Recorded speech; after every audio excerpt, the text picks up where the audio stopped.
ہم اپنی زندگی کے کام کو کیسے بہتر گزاریں، وقت کو کیسے بہتر گزاریں، اس کے لیے چند پوائنٹ ہیں جو ہر ایک کے لیے کارآمد ہو سکتے ہیں۔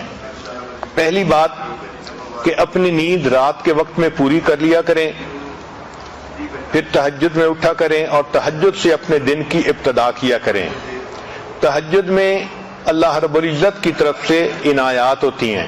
حدیث پاک میں آتا ہے کہ رات کے آخری پہر میں ایک فرشتہ اعلان کرتا ہے، هل من سائل فأعطی له، ہے کوئی سوال کرنے والا کہ جس کو عطا کیا جائے، ہے کوئی مغفرت کا چاہنے والا کہ جس کی مغفرت کی جائے۔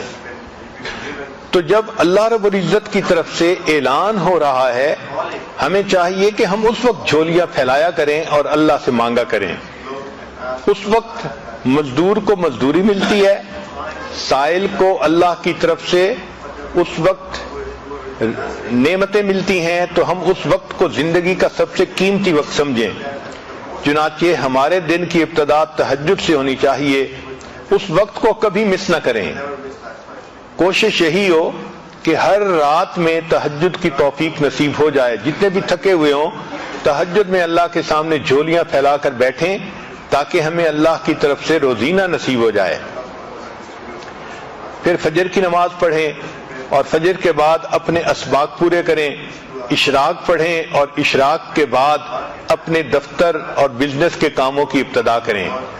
حدیث پاک میں نبی اللہ تعالیٰ فرماتے ہیں، اے میرے بندے، دن کے شروع میں تو 4 رکعت پڑھ لیا کر، میں سارا دن تیرے کاموں میں تیری مدد کروں گا، تیری کفایت کروں گا۔ ذرا غور کیجئے کہ ہمارے سارے دن کے کاموں میں اللہ کی مدد شامل ہو جائے تو ہمیں اور کیا چاہیے؟ اور یہ نعمت مل جاتی ہے اشراق کے 4 نفل پڑھنے پر۔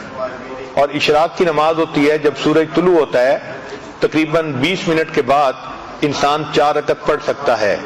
تو دن کے شروع میں یہ 4 رکعت پڑھ لیا کریں تاکہ ہمارے دن کے ہر کام میں اللہ کی مدد ہو۔ عورت ہمیشہ یہ چاہتی ہے کہ جی میرے کام میں میرا تعاون کرنے والا کوئی نہیں، میں اکیلی ہوں، میں گھر میں ایک ہی ہوں۔ بھائی آپ اللہ کو اپنا تعاون کرنے والا بنا لیجئے، دن میں اشراق کی نماز پڑھنے پہ اللہ تعالیٰ آپ کے کاموں میں آپ کے کفیل بن جائیں گے، آپ کی کفایت کریں گے۔ پھر دوسری بات یہ کہ ہم جو کام بھی کرنے لگیں تو اس کا جو اینڈ ریزلٹ ہے اس کو ہمیشہ ذہن میں رکھیں کہ ہم نے کس چیز کو اچیو کرنا ہے تاکہ ہم اس کام کو مکمل کر سکیں۔ ایک تیسرا پوائنٹ کہ جو اچھی عورتیں ہوتی ہیں وہ اپنے کام کو پریورٹائز کرتی ہیں، یعنی اس میں جو پریورٹی ہے وہ دیتی ہیں، اہم کام کون سا ہے، کس کو پہلے کرنا ہے۔ اگر ہم اہم کام کو پہلے کرنے کی بجائے بس اپنی ترتیب سے ہی ہر کام کرتے رہیں گے تو ہم کم کام کر پائیں گے۔ چنانچہ ایک ٹیچر تھی، اس نے اپنے شاگردوں کو پرائورٹی کے اوپر ایک اچھی مثال سے بات سمجھائی۔ اس نے ایک بالٹی لی اور اس بالٹی کے اندر اس نے اینٹیں رکھ دی اور بالٹی بھر دی۔ پھر اس نے طلباء سے پوچھا کہ بتائیں اس بالٹی میں کوئی اور چیز آ سکتی ہے؟ ان کا نہیں، یہ تو ساری بالٹی اینٹوں سے بھر گئی۔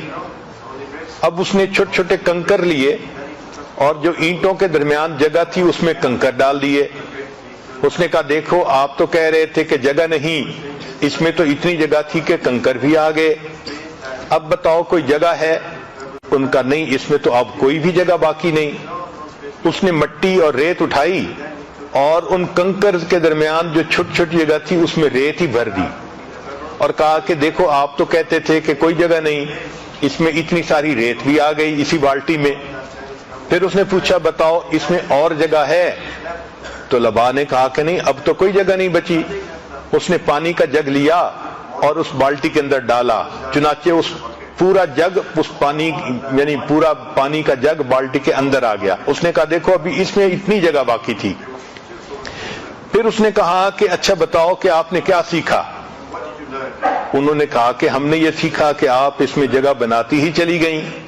اس نے کہا نہیں، اس میں نے تمہیں یہ بات سکھانی تھی کہ پریورٹی اصل چیز ہوتی ہے۔ اگر میں اس بالٹی کو پانی سے پہلے بھر دیتی تو اس میں نہ اینٹیں آ سکتی تھیں، نہ ریت آ سکتی تھی، نہ کنکر آ سکتے تھے۔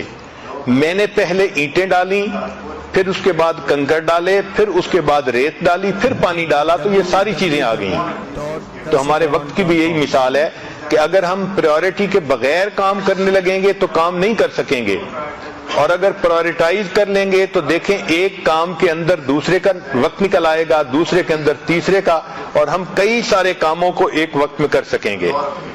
آج ہماری زندگی کا ایک بڑا مسئلہ ہے کہ ہم وقتی کاموں کے پیچھے لگ کے اصلی کاموں کو بھول جاتے ہیں۔ اصلی کاموں کو کہتے ہیں امپورٹنٹ ورک، اور وقتی کاموں کو کہتے ہیں ارجنٹ ورک۔ جس عورت کو دیکھو ارجنٹ ورک میں لگی ہوتی ہے، امپورٹنٹ کام کو بھول جاتی ہے۔ چنانچہ ہماری توجہ ساری کی ساری ارجنٹ کاموں پہ ہوتی ہے، اس لیے کہ وہ نظر آتے ہیں، اور جو امپورٹنٹ کام ہوتے ہیں وہ کئی دفعہ فوری نظر نہیں آتے۔ مثلا اپنے مقصد کو سامنے رکھنا یہ امپورٹنٹ کام ہے، اور وقتی ضرورت کے پورا کرنا یہ ارجنٹ کام ہے۔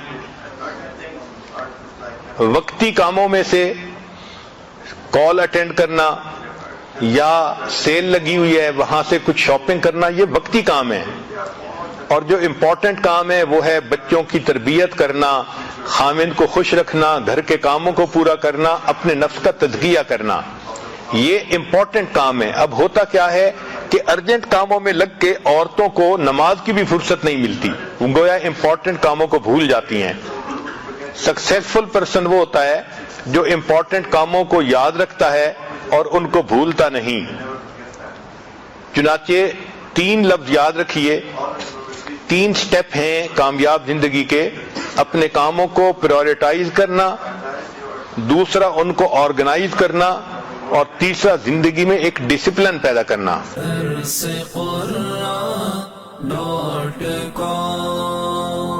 www.darsequran.com